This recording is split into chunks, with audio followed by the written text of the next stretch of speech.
Hi, I'm Kendall Trotter. And I'm Steve Hawks. Thanks for tuning in to this edition of the Las Vegas Real Estate Update.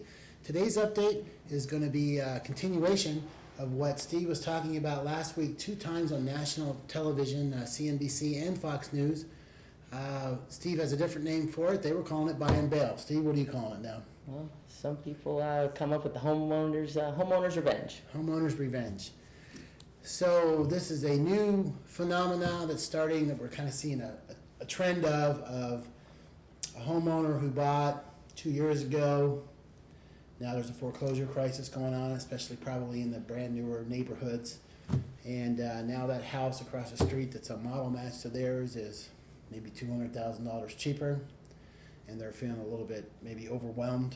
And they still have their decent credit. Right, they still have their good credit. What they see coming down the pipeline, homeowners are starting to realize that the market's not going to come back, recover quick enough for them to refi. Most of the people that are thinking about doing this or doing it are people that have adjustable or option arms. They're going to reset, and they see that the home's not going to recover its price in time to refinance the property. Let's talk about that a little bit.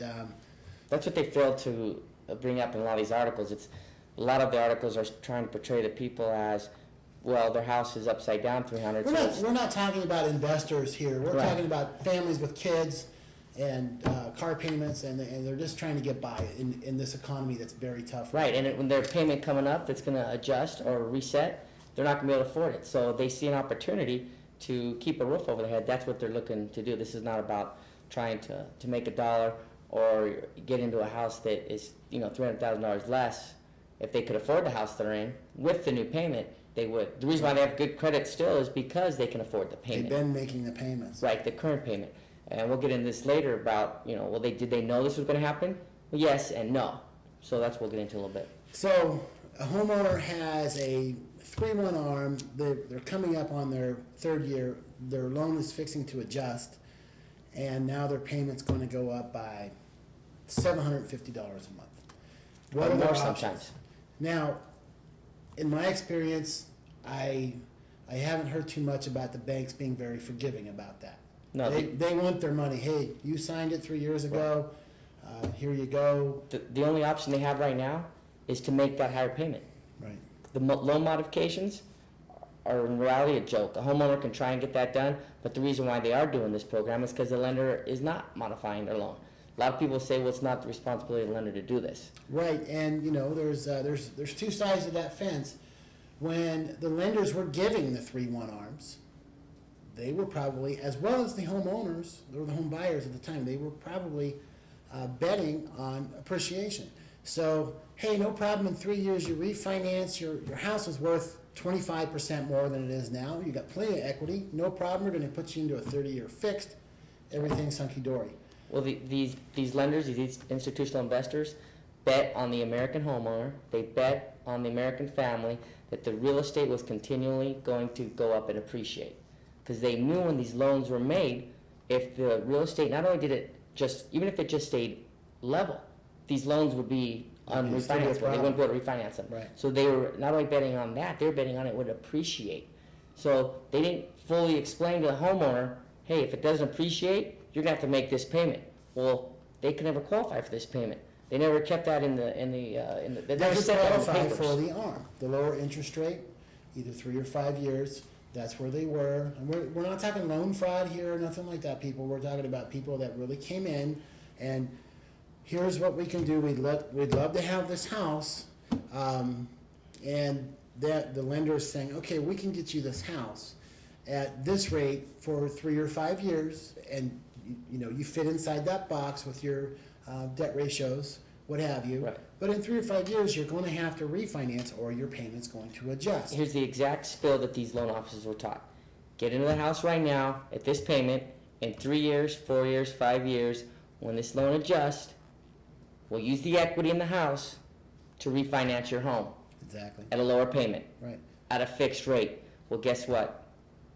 It didn't go up. The houses didn't go up. They've come down. Right. So now that was the only option. That was the only option for the people to lower the rate. Now there is no options, and now the banks want to modify their loan, which is very slim to none right And now. it seems to me even the bank would be in a better position to write it out with the existing homeowner, the person that they have in there that's taking care of their collateral, who's living in that house, who puts his heart and soul into it, and say maybe to the homeowner, you know what, we understand that your loan is going to adjust. However, you've been a very good client. You've been making your payments as agreed to.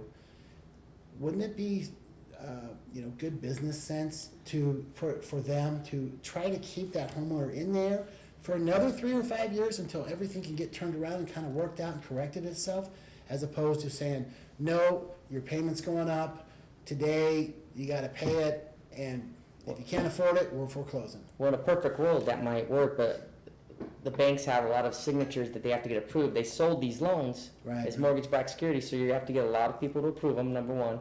Number two, in 3 to 5 years, the value of the home still might not be high enough for them to refi. So that might just be prolonged misery. And then the payment that the people are paying, if they're paying on the option arm, the lowest one, that's like a 1% rate. Well, these banks, that's not good for the banks. They're not getting 1%. What good is that for That's them? an option arm. I was talking a normal 3-1 arm.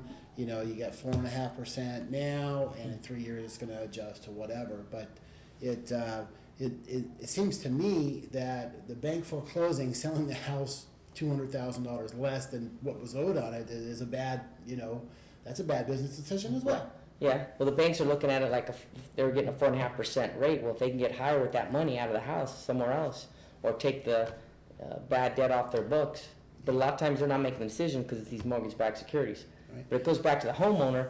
Hey, when the homeowner signed these loan papers, the deal was you make these payments. If you don't make the payments, you give us the house back. Well, the homeowners are saying, okay, fine, you know what? We're not going to make this payment. You're not going to work with us. Take the house. And that's why they're buying these other houses. And that was part of the contract. They want to say, hey, you signed a contract, live up to the contract. Well, they're living up to the contract. There's a lot of people on the blogs right now. There is basically two sides of the story. There's people that say, you know what, you bought it, you get what you deserve, you're adults, you signed the papers, it's all there in black and white. And then you have the other side saying, well, maybe the government should come in and maybe help people keep their homes. And some people are just completely, there is a divide right down the middle. You're on this side or on this side. I definitely don't think the government should come in and help, because that'll just make matters worse. let the system work, and then basically what we're seeing is the homeowners are taking control of the situation themselves and being a little entrepreneurship, I guess you might want to call it, or whatever you want to call it, and they're going to take care of the solution themselves. Let's talk about the downfall of that, though. If somebody, say I bought a home 3 years ago, my rate's adjusting, I can't afford it now, house across the street's $200,000 less than my home, even though it's the same house, I can qualify for that because I've still got good credit, and I want to buy that. I mail my keys back to the bank on my existing house after I move into the new home. Are they going to come after me? Am I going to get a deficiency judgment? That's very possible. Correct. Right now we know the banks are very busy. We also know they're losing a lot of money. And are they going to start cracking the whip on these people? I would not go on here and advise people, hey, this is a good idea. It can be risky. Yeah, well, it's the people that are doing it are left no choice. We don't suggest people do this at all.